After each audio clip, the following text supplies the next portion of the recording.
За пореден път, чрез успехите на своите възпитаници, Основно училище Свети Кирил Методий показа, че спокойно може да се нареди сред водещите училища в Ямболска област.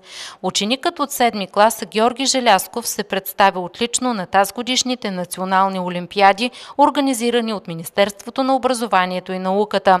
Достигането до национален кръг на олимпиада по даден предмет е недостижима мечта за много ученици в България. Георги успя през тази година да се класира на 2 олимпиади. На последния национален кръг на Олимпиадата по биология и здравно образование, провел се на 1 и 2 април в град Вършец, Георги се представи достойно във възрастовата група 7-8 клас.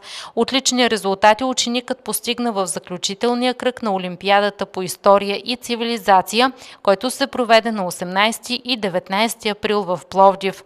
По регламент националното състезание се провежда в 2 етапа.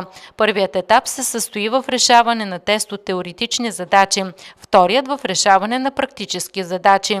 Общата оценка от двата етапа, с която Георги се нареди сред най-добрите ученици в страната в своята възрастова група, е отличен 5,67. Учителите, на които Георги е благодарен за постигнатите успехи, са Пенка Яламова, биология и здравно образование, Лариса Кабрузова, история и цивилизация и не на последно място директора на училището госпожа Тинка Атанасова, създала всички благоприятни условия за обучение в училището, а също така и за пътуването, настаняването и участието в олимпиадите.